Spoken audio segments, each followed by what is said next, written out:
Because Black people, if you really want to fix the problem, here's just 5 things that you should think about doing. For our generation, what we did was we took the word and we took the power out of that word. Have you ever considered that you may just be perpetuating the stereotype the masser intended?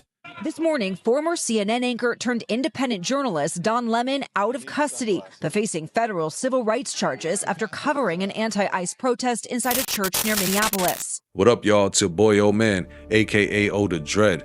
The man who spent a decade lecturing Black people that sagging pants were the cause of their oppression just got arrested by the feds for doing actual civil rights journalism. For 17 years, Don Lemon sat in a CNN studio and scolded the world on Black pathology. He argued that if you spoke properly, dressed in a suit, and stopped littering, the system would respect you. He was the corporate mascot for Respectability Politics. Now, in 2026, he's a federal defendant charged with conspiracy. But this is not a career pivot. This is the collapse of an entire worldview. The House Negro just got evicted, and the fallout exposes a lie that many Black celebrities still believe, that if you master the rules of the game, the rules stop applying to you. Today, we're dissecting the career trajectory of Don Lemon to understand how he went from being the safe Black friend of corporate America to an enemy of the state. We need to draw the comparisons between his 2013 manifesto, Bill Cosby's Pound Cake, and Candace Owens' Grift. They're all reading from the same playbook, blaming Black people for white supremacy. Now, before you click away from the video, I promise you this is all relevant not only to Don Lemon, but is a reoccurring theme shared between the charlatans and grifters that I cover on this channel. Also, we need to critically examine how he and Nicki Minaj are two sides of the same ugly coin. They both traded their cultural identity for proximity to power, only to discover that power views them as disposable. Let's break down the timeline. Don Lemon wasn't always a punchline. He was a serious journalist. Born in Baton Rouge, son of a civil rights attorney, he worked his way up from local news in Alabama to NBC Nightly News. He won an Edward R. Murrow Award for covering the DC Sniper. He had talent. He had credentials.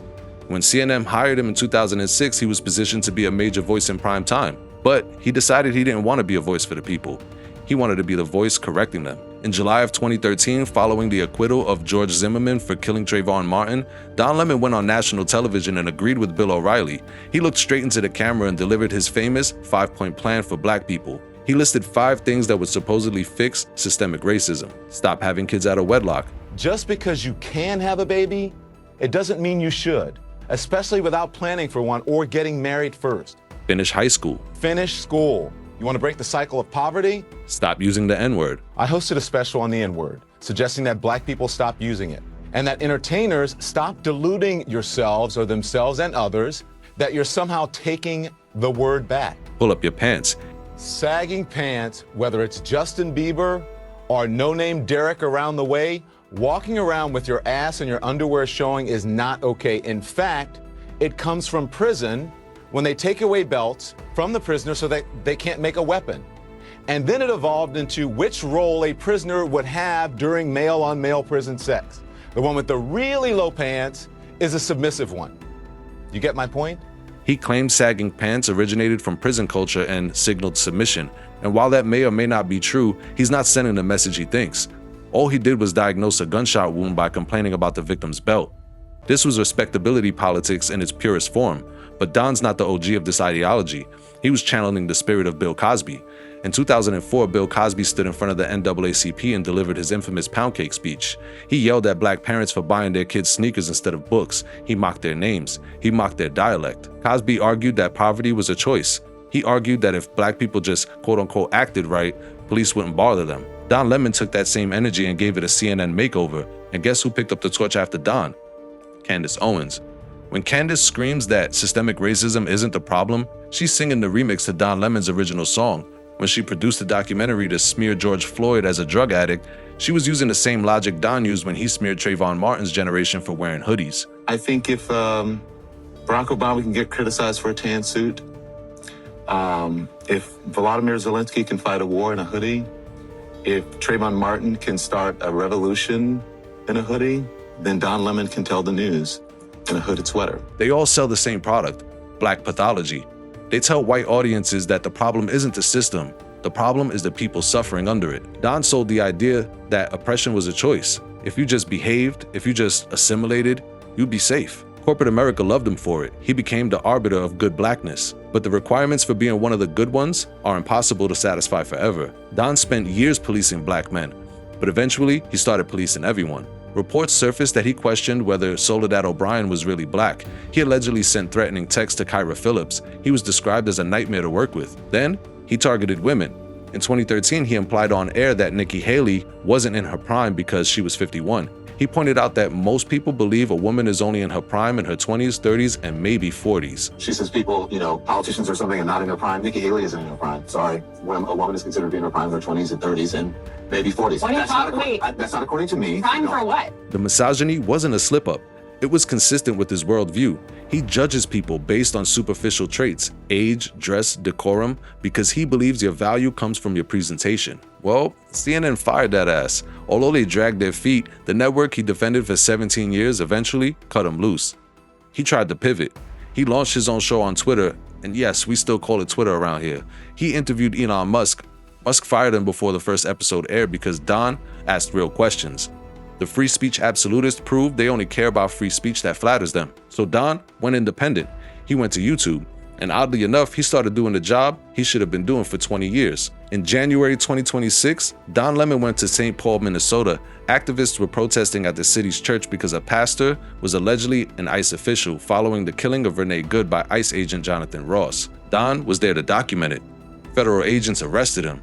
They charged him with conspiracy to violate civil rights and violating the FACE Act. The man who told black kids to respect authority and follow the rules is now a federal defendant. He wasn't arrested for littering. He wore the suit. He spoke the Queen's English. He played the game perfectly, and the system still put his goofy ass in a cage. This failure of respectability politics brings us back to Nicki Minaj, who I talked about in a previous video. Be sure to check that out here. I'll also link it in the description.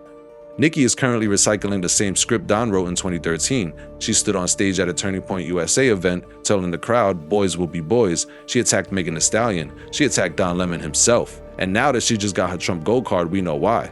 It's because she wants to separate herself from the bad immigrants. She wants to be the good celebrity. She thinks if she aligns herself with Trump, with the red pillars, and with the people who want to deport her, she'll be safe. She's suffering from the same delulu Don had. She thinks the establishment rewards obedience with protection. But let's look at the scoreboard. Don Lemon thought his CNN badge was a shield. The feds took it. Nicki Minaj thinks her MAGA hat is a shield. Her friends laugh at her behind her back while petitions circulated to revoke her status. They're both class passers.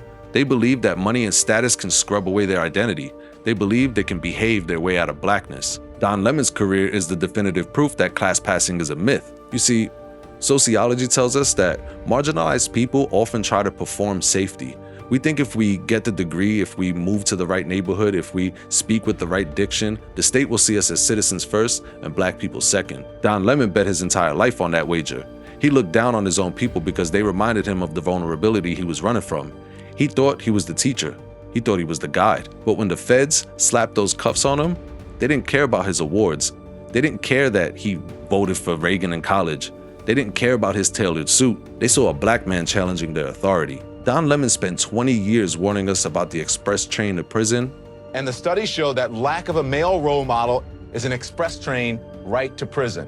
Ironically, in 2026, that train made a stop for him. He built a penthouse on a foundation of self-loathing. Now that the big bad wolf has blown it down, he has to sit in the rubble and realize the truth. The police don't give a fuck about your belt. He isn't above us. He isn't better than us. He is us. And now he's learning the hard way what Kanye meant when he said, even if you in a Benz, you still a nigga in a coupe.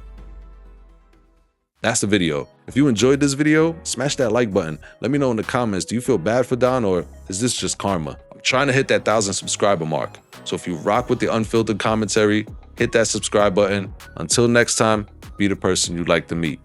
Peace. Oh man, I'm about to pop out. And you know I brought the drop out.